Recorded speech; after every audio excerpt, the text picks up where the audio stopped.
เมื่อใดที่ใจเราห่างจากธรรมะกิเลสก็จะเกิดขึ้นมาแทนที่อยู่ในใจนั้น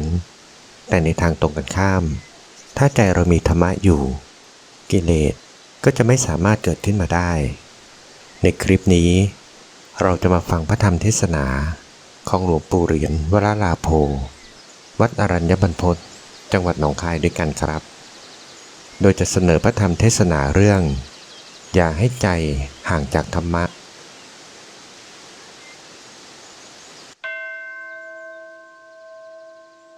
ตอนนี้ไปพึงพากันตั้งใจสำรวมใจของตนให้แน่วแน่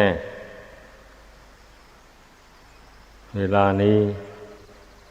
เป็นเวลาที่อากาศอุตุธาตุไม่ร้อนไม่หนาวตอนเวลาเป็นหัวรุ่งที่พระบรมศาสดาทรงได้ตรัสรู้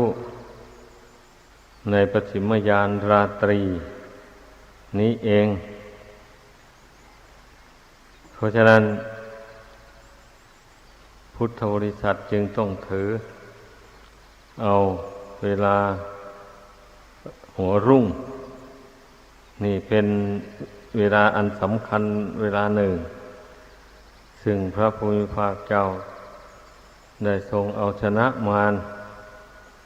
คือกิเลสให้พ่ายแพ้ไป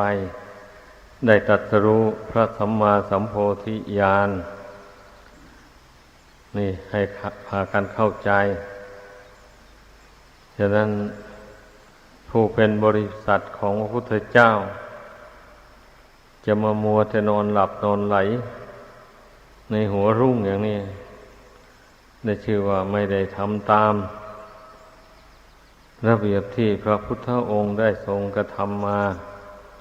จนได้ตรัสรู้สัมมาสัมโพธิญาณเมื่อผู้เป็นพุทธบริษัทหากเกียจคร้านนอนตื่นสายเช่นนี้ไม่ชื่อว่าผู้ทำตามพระพุทธเจ้าเราทำอะไรนะมันต้องนึกถึงพระพุทธเจ้านั่นนะเป็นหลักเลยเพราะองค์ดำเนินมาอย่างไรตลอดถึงธรรมะคำสั่งสอน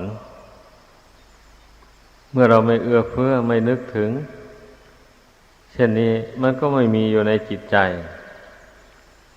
คนไม่มีคุณธรรมอยู่ในจิตใจนั่นแหละใจจึงวอกแวกใจไม่สงบระงับมันจะมีอะไรจิตใจคนเรานี่ถ้าเมื่อใจนี่ห่างจากธรรมะแล้วกิเลสมันก็เกิดขึ้นมาแทนนี่มันเป็นอยู่อย่างเนี้ยถ้าคราวใดจิตใจมั่นอยู่ในธรรมะแล้วกิเลสก็ไม่เกิดขึ้น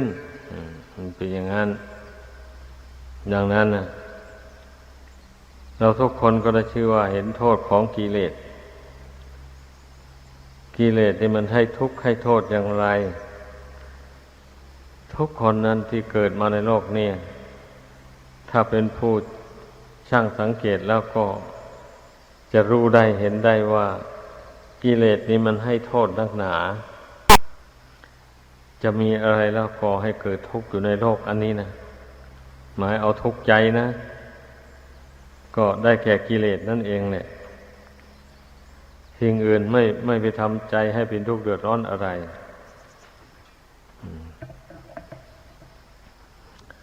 แม้ว่าร่างกายนี้มันจะไม่เที่ยงมันจะวิบัติแปรปรวนไปแต่ว่าใจตั้งมั่นอยู่ในคุณธรรมของจริงเข้าไปแล้วอย่างนี้มันก็ไม่หวั่นไหวร่างกายหวั่นไหวไปแต่จิตใจไม่หวั่นไหวพอมารู้แจ้งตามเป็นจริงว่าไม่ใช่ของเรานี่พอที่จะมองเห็นได้ว่าทางพ้นทุกข์มันอยู่ตรงนี้ไม่ใช่อยู่ฟากฟ้าแดนดินที่ไหนคำว่าทางในทางธรรมนี่หมายเอา ข้อปฏิบัตินั่นเองนะเช่นเราน้อมศีลเข้ามาสู่กายวาจาใจนี่ก็ชื่อว่าเป็นผู้ปฏิบัติธรรมขั้นหนึ่งน้อมสมาธิเข้าสู่ใจ สามารถทำใจสงบได้ก็ชื่อว่าเป็นผู้ปฏิบัติธรรมในขั้นที่สองสามารถอบรมปัญญาให้เกิดจากสมาธินั่นได้ชื่อว่าเป็นผู้ได้ปฏิบัติธรรมในขั้นที่สามนี่การปฏิบัติธรรมมันก็เป็นขั้นๆไปอย่างนี้แต่แล้วมันก็มีจิตดวงนี้เป็นผู้รองรับเอาศีลสมาธิปัญญาถ้าจิตดวงนี้ไม่รองรับเอาแล้วก็ไม่มีศีลสมาธิปัญญาก็มีไม่ได้ดังนั้นรวมแล้วจึงชื่อว่าจิตนี่เป็นสิ่งสำคัญในตัวเราคนหนึ่งอย่าไปเพ่งเล็งอย่างอื่นเลยให้สำคัญที่จิตดวงเดียวนี่แหละก่อนอื่นทั้งหมด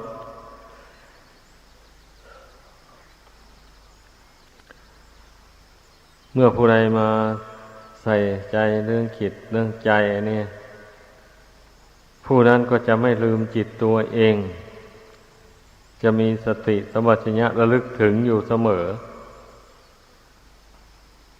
เมื่อระลึกถึงก็เท่ากับว่าควบคุมจิตนั่นแหละแม้มันออกนอกลู่นอกทางให้มันดำเนินตามทางเรื่อยไปเช่นอย่างว่าศีลก็เป็นทางสายหนึ่งสำหรับจิตจะพึงเดินจะพึงกำหนดรู้ว่าตอนนี้ตนมีศีลหรือยังตนได้สำรวมในสิกขาบทน้อยใหญ่ทั้งหลายมาหรือไม่แล้วก็กำหนดรู้นั่นเองเมื่อรู้ว่าตนได้สำรวมมาอยู่ไม่ล่วงเกินอย่างนี้นั่นก็ชื่อว่าเดินทางถูกนั่นเนี่ยทางนะเป็นอย่างเงี้ยทางในพระพุทธศาสนานะเราดำเนินตั้งสติสำรวมจิตเพ่งเข้าไปกับลมหายใจเข้าออกเข้าไปควบคุมจิตอยู่ภายในอย่าให้จิตมันคิดส่งสายไปเพ่งจิตนี่จนว่าจิตมันสงบระงับลงเป็นหนึ่งนี่แหละจึงชื่อว่าเป็นผู้เดินทางสายที่สองเป็นทางที่ถูกต้องการที่เราอบรมปัญญาให้เกิดขึ้นปัญญาเกิดขึ้นแล้วก็ย่อมมองเห็นธาตุสี่ขันธ์ห้าอันนี้เป็นของไม่เที่ยงเป็นทุกข์เป็นอนัตตาเรามองเห็นกันอย่างนี้แล้วมันก็จะไปถือมั่นไว้ทำไมบัดนี้ก็ปล่อยวางแหละปล่อยวางตามสภาพไม่ยึดมั่นถือมั่นในสัญญาอารมณ์ต่างๆในสังขารคือสภาพปรุงแต่งจิตใจให้ดีบ้างให้ชั่วบ้างวันนี้ละไปหมดเมื่อละความยึดความถือเหล่านี้ได้จิตใจมันก็หลุดออกจากวงโคจรของโลกนั่นแหละก็อยู่เหนือโลกท่านว่า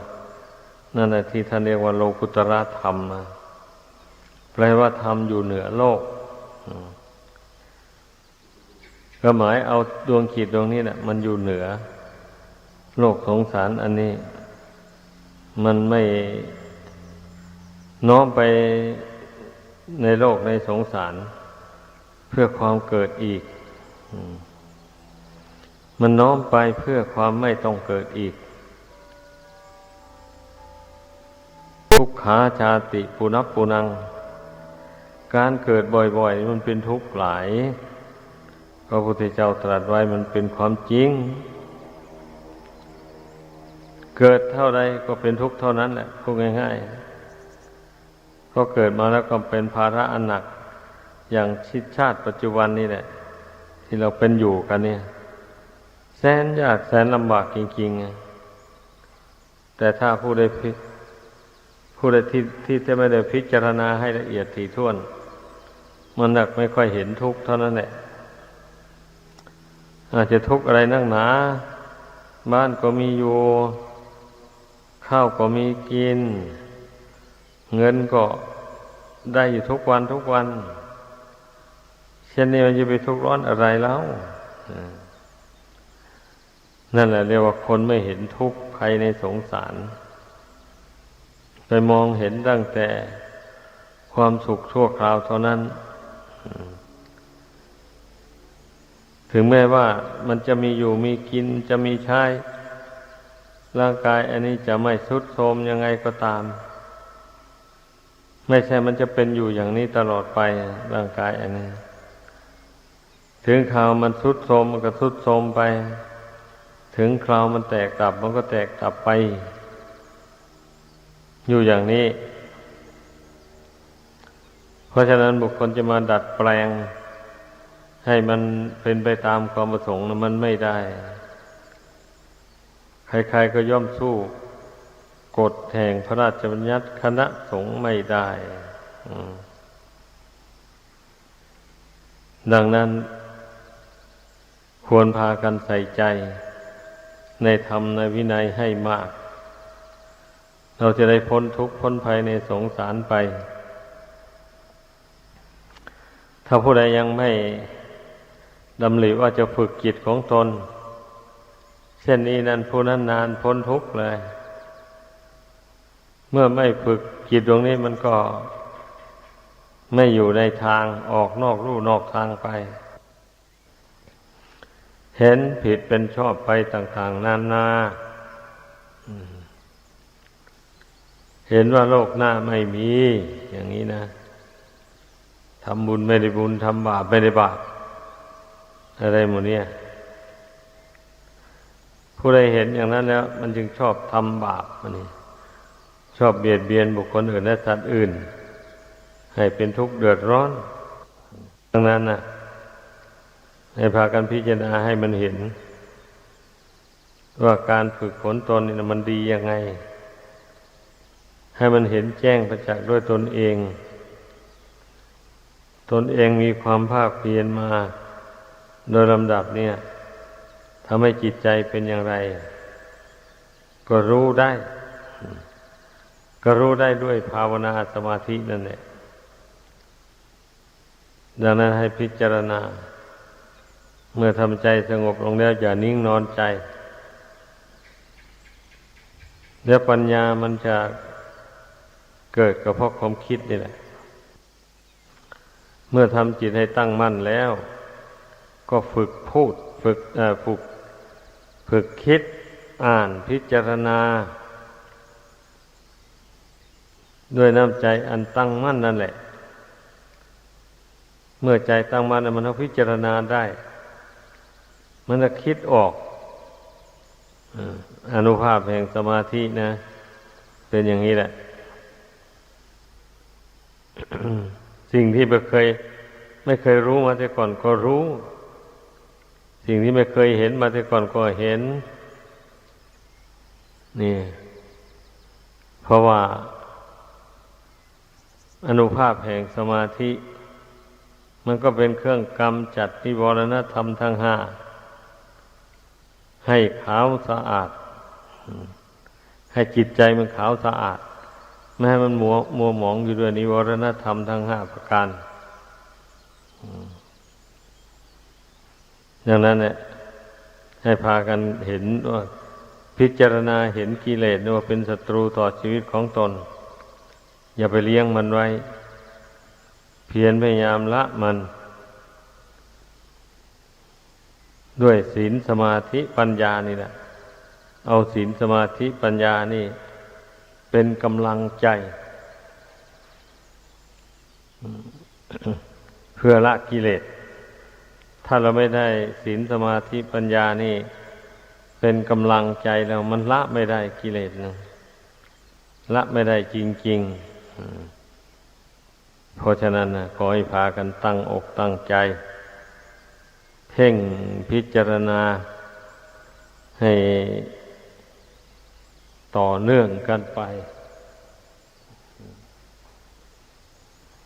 อย่าให้มันขาดสายพิจารณาให้มันเห็นความจริงของชีวิตนี้ความจริงของชีวิตนี้ไม่มีอะไรเที่ยงยั่งยืนไม่มีอะไรเป็นสุขสบายอยู่ตลอดเวลาไม่มีอะไรที่จะบังคับได้ให้เป็นไปตามใจหวังไม่มีเลยการที่เราเพ่งดูความจริงของชีวิตอย่างนี้นะเมื่อมันเห็นจริงเห็นแจ้งแล้วมันก็ปรงก็วางลงได้เพราะมันเห็นตามเป็นจริงเห็นว่าไม่ควรถือมั่นของไม่เที่ยงนี้ไว้ถ้าขืนถือไว้ก็เป็นทุกข์เปล่าๆเพราะไม่มีรูปร่างอะไรชิ้นไหนที่ว่ามันจะเที่ยงยั่งยืนไม่มีเลยก็ต้องพิจารณาให้มันเห็นตามสภาพความเป็นจริงอย่างนี้เมื่อมันเห็นอย่างนี้ก็รักษาความรู้ความเห็นอันนี้ไปเรื่อยนะเรายืนเดินนั่งนอนกินดื่มพูดจาอะไรแต่ก็พยายามกำหนดดูบ่อยๆดูความคิดความเห็นภายในจิตใจนะยังคงที่อยู่หรือว่ามันเปลี่ยนแปลงเป็นอื่นไปยังไงนี่เป็นหน้าที่ของปัญญาจะพึ่งน้อมลงไปสำรวจตรวจกาดูให้มันเห็นตามความเป็นจริงอันนี้เป็นจุดประสงค์แห่งการเจริญสมถะวิปัสสนาในพระพุทธศาสนาการเจริญสมถะวิปัสสนานี้เป็นบุญเป็นกุศลใหญ่หลวงตนเองก็พลอยได้พ้นทุกข์ไปด้วยผู้อื่นก็พลอยเดินตามไปตนพ้นทุกข์ได้ยังไงพ้นทุกข์ได้ด้วยอำนาจแห่งสมาธิและปัญญาเมื่อทำใจให้แน่วแน่ลงไปใช้ปัญญาสอนจิตนี้ให้ปรงให้วางขันธ์ห้านี้ไปเรื่อยๆสอนอยู่งั้นแหละจนกว่ามันจะวางเราไม่ถอยความเพียรเพราะว่าทางอื่นมันไม่มีแล้วมีทางเดียวเท่านี้พอมารู้แจ้งในขันธ์ห้าตามเป็นจริงแล้วก็บรรลุโลกุตตรธรรมได้เท่านั้นเองแต่ปัจจุบันนี่มันไม่รู้กันสินั่นเองมันไม่รู้กันมันจึงปรงจึงวางไม่ลง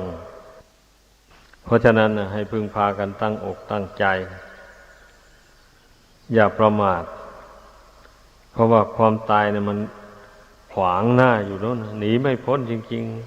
ๆแม้ใครจะบรรลุ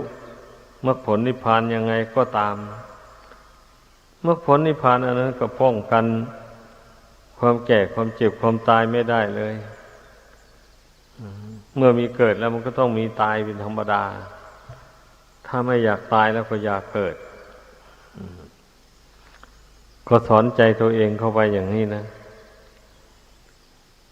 ไม่ให้เกิดจะทำยังไงก็ทำยังไงก็จะไปยึดถือสิ่งใดสิเริ่มตั้งแต่ธาตุสี่ขันธ์ห้านี้ออกไปถึงสิ่งภายนอกก็อย่าไปสำคัญเอาเป็นของเราให้ปรงให้วางเสมอไปเมื่อตาได้เห็นรูปอะไร อย่างนี้พิจารณาแล้วก็ปล่อยวางหูได้ยินเสียงดีเสียงชั่วอะไร เมื่อได้รู้แล้วก็ปล่อยวางจมูกได้สูดกลิ่นลิ้นได้รับรสกายได้ถูกต้องเย็นร้อนอ่อนแข็งอะไร ก็พิจารณาให้มันเห็นแจ้งตามเป็นจริงแล้วปล่อยวางไม่ยินดีไม่ยินร้ายไม่ยินดีเวลาร่างกายนี่มันปกติไม่มีโรคภัยเบียดเบียนแต่มันก็รู้แจ้งว่าต่อไปมันก็มีโรคภัยเบียดเบียนถึงในปัจจุบันนี้ไม่มีโรคภัยเบียดเบียนเมื่อเฒ่าแก่ชรามามันก็มีนั่นเนี่ยเมื่อมีความชำรุดทรุดโทรมความแตกดับก็ต้องมีเป็นธรรมดาเหมือนอย่างบ้านเรือนที่บุคคลสร้างขึ้นไว้นะอยู่ไปอยู่มาอันนั้นก็ชำรุดอันนี้ก็เสียหายเมื่อเจ้าบ้านไม่คิดซ่อมแซมนานปีนานเดือนเข้าไปมันก็ชำรุดไปโดยลำดับไปหลังคาก็รั่วฝนตกมาก็เปียกหมดที่นอนหมอนมุ้งอย่างนี้นะเมื่อเทียบได้กับบุคคลที่ไม่รู้เท่าขันธ์ห้าปล่อยให้กิเลสมันครอบงำจิตได้มันถึงได้เป็นทุกข์เดือดร้อนมากนั่นแหละผู้รู้เท่าขันธ์ห้าตามเป็นจริงปล่อยวางไว้ตามสภาพ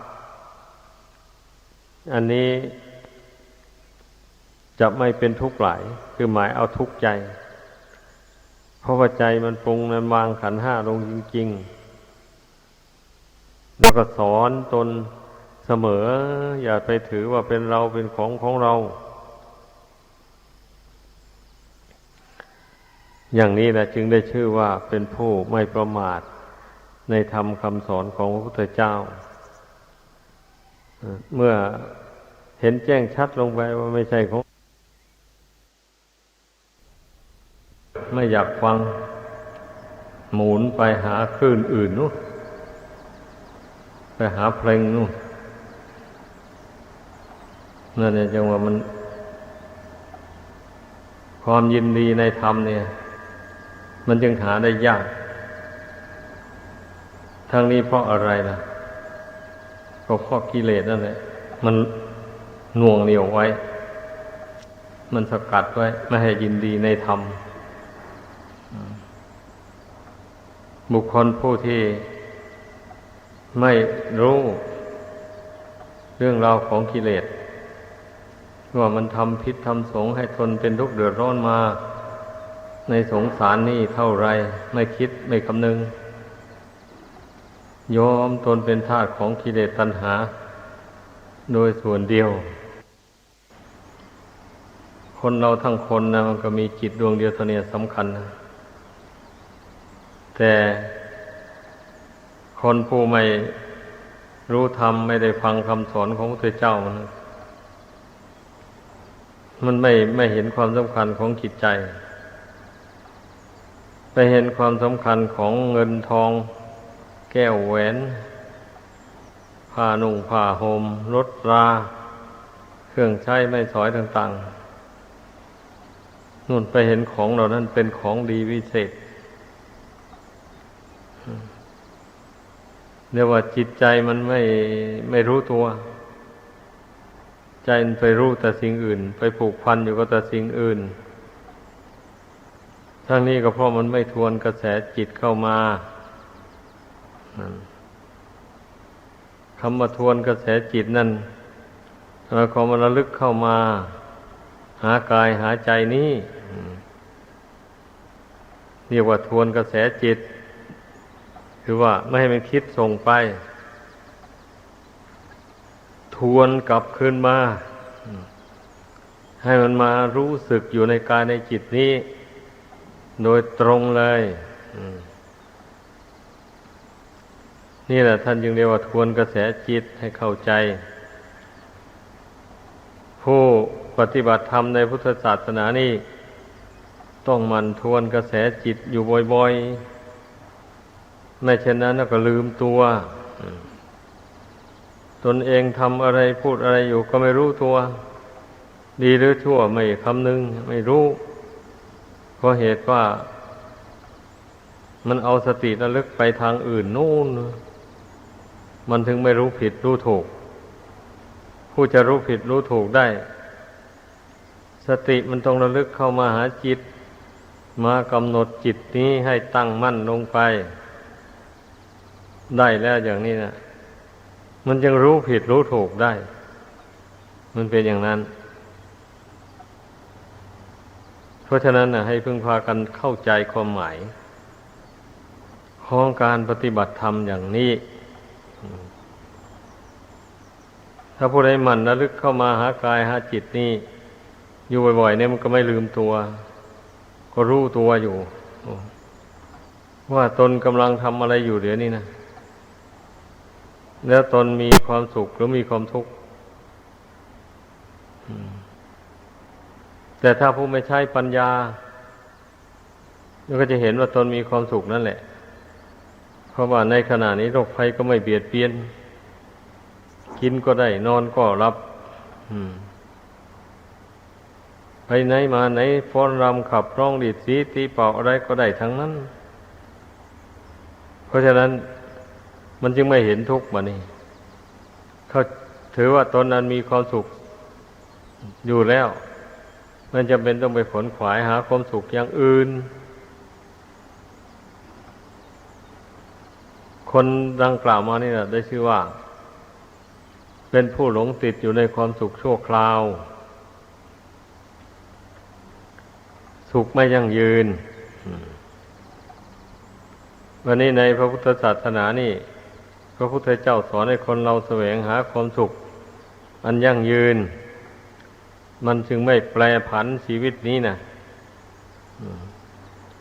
อันชีวิตที่มันแปรผันอยู่นี่ก็เพราะมัน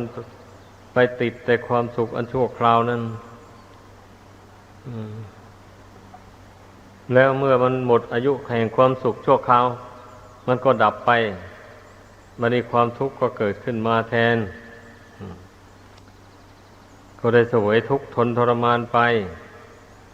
ถ้าเป็นอยู่อย่างนี้ชีวิตของคนเราแต่มันลืมตัวมันนึกถึงตัวเองไม่ได้เหตุนั้นจึงได้เป็นทุกข์เดือดร้อนอยู่ไม่รู้หายจึงเป็นธาตุแห่งตัณหามีความหิวอยู่อย่างนั้นตลอดไปไม่รู้จักอิ่มในโลกสันนิวาตอันนี้มันเป็นอย่างนั้นดังนั้นน่ะผู้เลื่อมใสในพุทธศาสนาผู้ที่ประกาศตนว่าเป็นลูกศิษย์ของพระพุทธเจ้าหรือเป็นบริษัทของพระพุทธเจ้าพระธรรมพระสงฆ์ถ้าได้ประกาศปฏิญาณตนอย่างนี้แล้วอย่าไปถือว่ามันพอแล้วได้ที่พึ่งพอแล้วเท่านั้นก็เฉยเมยเสียปล่อยจิตให้ฟุ้งซ่านเลื่อนลอยไปเสียอย่างนี้ไม่สมควรเพียงแค่คำกล่าวปฏิญญาณตนถึงเท่านั้นน่ะมันไม่เป็นที่พึ่งอันมั่นคงได้อันนั้นเป็นแต่เพียงบทบาทเบื้องต้นเฉยๆมันเป็นปากทางเข้าถึงคุณพระรัตนกรัยเท่านั้นยังไม่ถึงตัวคุณพระรัตนกรัยแท้ต้องให้เข้าใจอย่างนั้นเมื่อเราได้ความเคารพนับถือความเชื่อความเลื่อมใสอย่างว่านั้นแล้วมันก็เป็นเหตุให้เราลงมือปฏิบัติการลงมือปฏิบัตินี่แหละถ้าปฏิบัติถูกทางมันก็จะเข้าถึงคุณแก้วสามประการนี้ได้อย่างสนิทใจถ้าปฏิบัติผิดทางมันก็เข้าถึงให้อย่างสนิทสนมไม่ได้ได้บ้างไม่ได้บ้างเหมือนอย่างคนบางพวกบางเหล่านั่นเนี่ยไอ้พุทธศาสนาก็นับถือพระพุทธพระธรรมพระสงฆ์ก็กราบก็ไหว้มานี้เมื่อมีผู้ชวนไปไหว้พระมหาพรหมบอกไปไหว้พระอิศวรเจ้าแม่กวนอิมบอก อะไรที่เขาลือกันว่าวิเศษวิโสอำนวยความสุขความเจริญให้แก่ผู้กราบผู้ไหว้ผู้บวงสรวง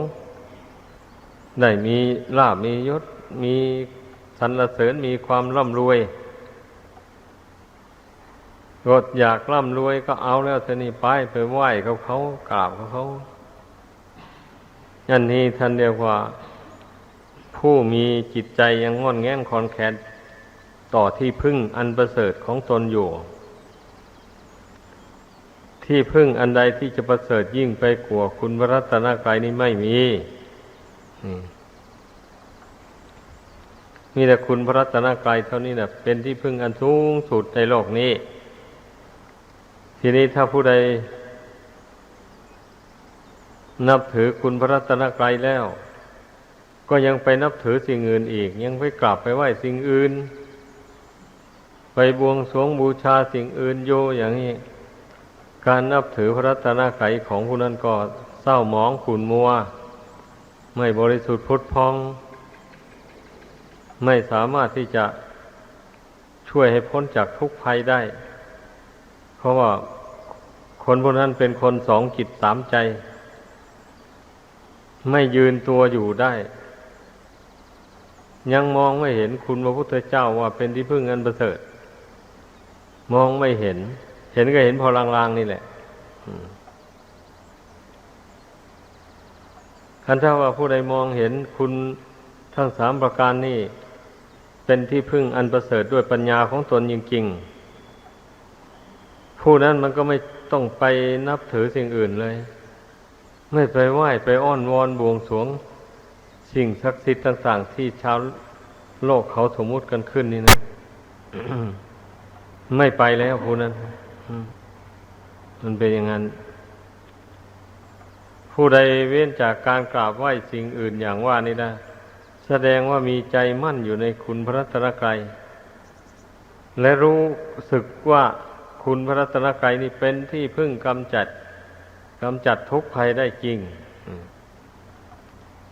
ก็มันเห็นอย่างนี้แล้วมันถึงไม่ไปไหว้ไปน้อมน้อมต่อสิ่งอื่นได้ชาวพุทธเราต้องพยายามภาวนาพิจารณาให้เห็นคุณแก้วสามประการนี้เป็นที่พึ่งอันประเสริฐกลัวสิ่งอื่นได้ทั้งหมดในโลกนี้ต้องใจให้ต้องเป็นหนึ่งอย่าให้เป็นสองเราเห็นแจ้งว่าเป็นคุณอันประเสริฐอย่างนี้แล้วเราก็สามารถสละชีวิตบูชาลงได้นั่นจึงเรียกว่าเป็นผู้เชื่ออย่างมั่นคงจริงๆแต่เรายอมสละชีวิตเพื่อบูชาคุณพระรัตนตรัยนี่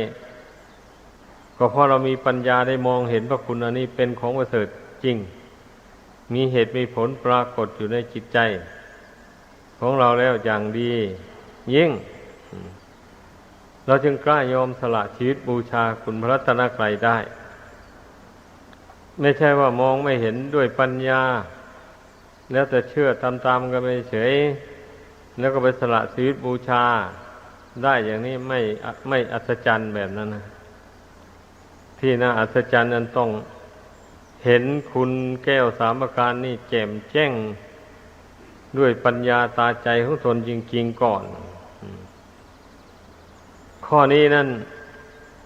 ไม่มีใครที่จะยืนยันให้ใครได้ต่างคนต่างต้องพิจารณาให้เห็นด้วยตนเองให้รู้ด้วยตนเองให้รู้แจ้งด้วยตนเองจริงๆอย่างนั้นเมื่อตนเองเห็นด้วยตนเองจริงๆแล้วมันก็เคารพกราบไหว้สักการะบูชาอย่างไม่มีจืดจางไม่มีเบื่อหน่ายบางคนก็อาจจะนึกว่ากราบไปกราบมาก็ไม่เห็นว่ามันได้อะไรก็เหลือแต่กราบอยู่เฉยๆอย่างนี้ผู้อาจจะคิดขึ้นมาอย่างนี้ก็ได้นะนั่นเองถ้าเราดูผิวเผินแล้วมันก็ควรจะเป็นอย่างนั้นเนี่ยเหลือแต่กราบไหว้อยู่นี่นะไม่เห็นมันได้อะไรมาเป็นชิ้นเป็นอัน อย่างนี้มันน่าคิดสำหรับผู้ที่คิดอย่างผิวเผินมันก็เห็นไปอย่างนั้นเนี่ยถ้าผู้คิดให้ลึกซึ้งลงไปแล้วมันจะไม่เห็นเพียงแค่นั้นบัดนี้นั่นเองการแสดงความเคารพน้อมน้อมการกราบการไหว้คุณพระรัตนกรัยอย่างนี้เนี่ยมันก็เป็นการทำลายทิฏฐิมานะอันมันถือมั่นมาอยู่แต่ในใจนั้นมานมนานหลายชาติหลายภพแล้วถือว่าเราแหละคนหนึ่งเราไม่กลัวใครใครด่ามาเราก็ต้องด่าตอบใครตีมาเราก็ตีตอบเราไม่กลัวใครไอ้ความนึกคิดอย่างนี้นะท่านเรียกว่าทิฏฐิมานะความเห็นว่ามีตัวมีตนมีเรามีเขามันทำให้จิตกระด้างกระเดืองไม่ยอมสละสิ่งที่ชั่วร้ายออกจากจิตใจผู้กระด้างกระเดืองแบบนั้นเนี่ยถ้ามีใครทะเลาะวิวาทมาดุด่าว่ากล่าวเข้าไปทนไม่ไหวก็หาว่าเขาดูถูกดูหมิ่นตนก็โกรธเมื่อโกรธแล้วก็ต้องด่าตอบต้องว่าตอบไปในทางไม่ดีก็เลยเป็นเรื่องทะเลาะวิวาทกันขึ้นต่างฝ่ายต่างก็ใช้อาวุธคือปากทิ่มแทงหัวใจของกันและกันนี่โทษของการยึดถือมานะทิฏฐินะมันเป็นเหตุให้คนเราแข็งกระด้างกระเดืองไม่วางตนให้เป็นไปตามพระธรรมคำสอนของพระพุทธเจ้าได้ประพฤติไปตามอำนาจของมานะทิฏฐิมันก็ได้ทะเลาะวิวาทกันอยู่วันยังค่ำอย่างนั้นแหละนี่แหละเราจะรู้ได้ว่าคุณพระรัตนกรัยนี่นะเป็นของประเสริฐอย่างไรพระพุทธเจ้านะลองนึกดูทุกคนก็คงเชื่อมั่นในใจว่าพระองค์นะละราคะโทสะโมหะมานะทิฏฐิต่างๆได้หมดแล้วใครจะมาด่าว่าทะเลาะพระองค์ก็ไม่ด่าตอบไม่ทะเลาะตอบพระองค์ก็พูดเหตุผลสู่ฟังเอาก็เอาไม่เอาก็แล้วไปอย่างนี้แหละอย่างเช่นนางกินจิมานวิกาได้รับจ้างจากพวกเดรัจฉีให้ทำอุบายว่าพระพุทธเจ้านั้นได้มาสมสู่อยู่กับตนประมาณสักเดือน2 เดือนวันนี้แกก็เอาไม้ทำเป็นท่อนกลมๆแล้วก็เอาผ้าห่อผูกใส่บั้นเอวนี่แล้วก็นุ่งผ้านุ่งสิ้นรวมเข้าไปกับท้องก็นูนๆถือว่าตนมีคันวันหนึ่งพระศาสดาประ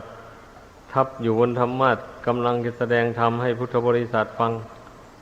นางกินจิมานวิกานี่ก็ไปยืนต่อหน้าพระพักตร์ของพระองค์แล้วก็ไปกล่าวโทษพระองค์ว่าพระองค์เนี่ยเป็นแต่อภิรมย์ชมชื่น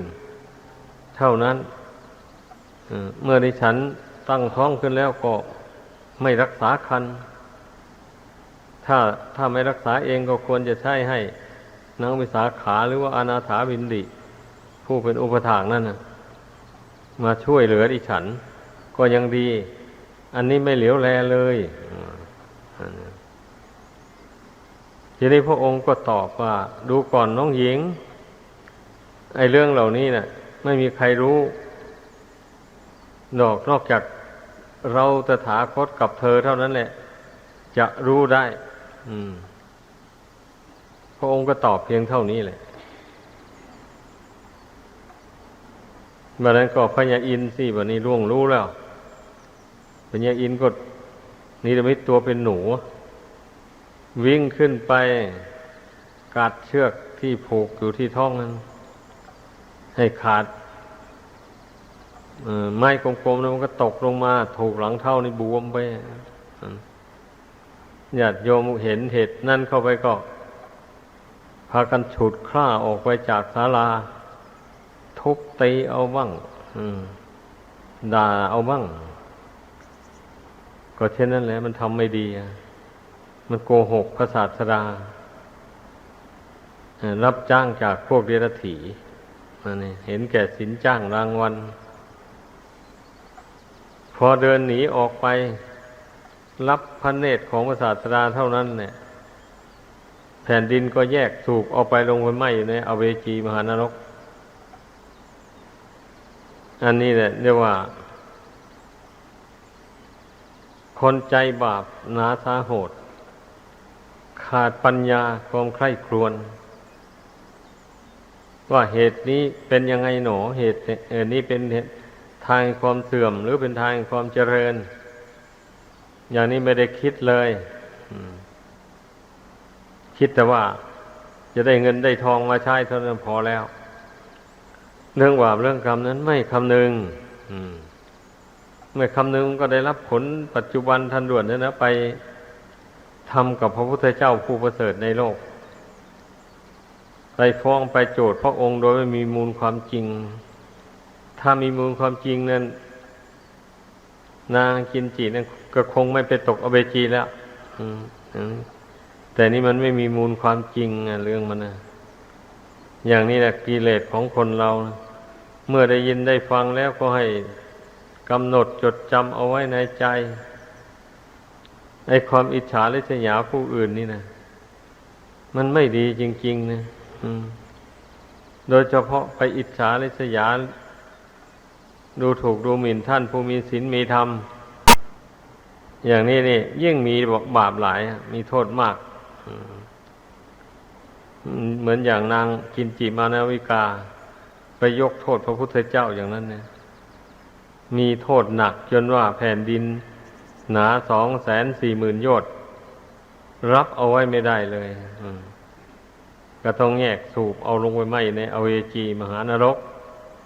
เช่นเดียวกับพระเทวทัตอันหมู่นี้นะเป็นธรรมทั้งนั้นแหละเป็นธรรมเครื่องเตือนใจ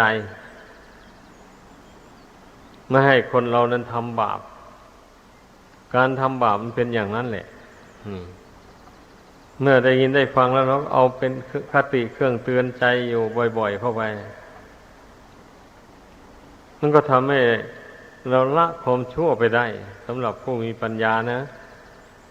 ผู้ไม่มีปัญญาก็ฟังแล้วก็แล้วไปเท่านั้นเนี่ยหาได้จำเอาบทสำคัญไปสอนใจตัวเองไหมฟังแล้วก็แล้วไปลืมไปหมดไม่ทราบว่าท่านเทศอะไรให้ฟังเรื่องอะไรนึกไม่เห็นเลยคนส่วนมากมันจะเป็นอย่างนี้เมื่อเทศให้ฟังจบลงแล้วถามว่าจำได้ไหมเรื่องอะไรบ้างที่เทศให้ฟังนี่วะไม่รู้ว่าเรื่องอะไรจำไม่ได้เพราะว่ามีอย่างนี้เป็นส่วนมากนะแต่ผู้ที่จำได้ก็มีอยู่หรอกแต่มีส่วนน้อยเป็นอย่างนั้นเพราะฉะนั้นจึงว่าผู้ใดฟังธรรมแล้วจำบทธรรมคำสอนที่ท่านนำมาแสดงให้ฟังแล้วพิจารณาเห็นแจ้งในใจของตนเกิดปีติปราโมทย์ขึ้นในใจอันนั้นเป็นกุศลอย่างแรงได้ชื่อว่าเป็นผู้บำเพ็ญกุศลทางจิตใจ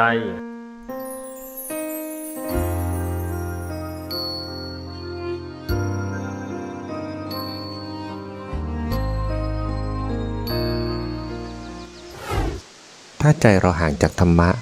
กิเลสก็จะเกิดขึ้นมาแทนที่อยู่ในใจนั้นแต่ในทางตรงกันข้ามถ้าใจเรามีธรรมะอยู่กิเลสก็จะไม่สามารถเกิดขึ้นมาได้กิเลสเป็นตัวการสำคัญที่ทำให้เราเกิดความทุกข์ขึ้นมาภายในใจหากว่าเราสามารถน้อมเอาศีลเข้ามาสู่กายวาจาและใจของเราได้แล้วเราก็จะได้ชื่อว่าเป็นผู้ปฏิบัติธรรมขั้นที่หนึ่งและหากว่าเราสามารถน้อมเอาสมาธิเข้ามาสู่ใจของเราได้แล้วเราก็จะได้ชื่อว่าเป็นผู้ปฏิบัติธรรมในขั้นที่สองและถ้าเราสามารถ ที่จะนำสมาธินั้นไปอบรมให้เกิดปัญญาขึ้นมาได้ สามารถที่จะทำให้ปัญญาเกิดจากสมาธิได้แล้วเราก็จะได้ชื่อว่าเป็นผู้ที่ปฏิบัติธรรมในขั้นที่3จากนั้นก็นำเอาปัญญาที่เกิดขึ้นมาพิจารณาเพื่อละกิเลสเพราะว่ากิเลสเป็นศัตรูของชีวิตเรามันพิจารณาละกิเลสด้วยความเพียรไปเรื่อยๆโอวาทธรรมหลวงปู่เหรียญวรลาโภขอขอบคุณทุกท่านที่ได้สนับสนุนช่อง YouTube ธรรมะธรรมดาด้วยครับทุกครั้งที่ท่านดูอย่าลืมช่วยกันกดไลค์กดแชร์เพื่อเป็นการทำให้คลิปธรรมะของเราได้มีโอกาสเผยแพร่ออกไปมากขึ้นและที่สำคัญอย่าลืมกดติดตามช่องธรรมะธรรมดาด้วยครับขออนุโมทนาบุญกับทุกท่านที่ร่วมรับฟังด้วยกันครับสาธุ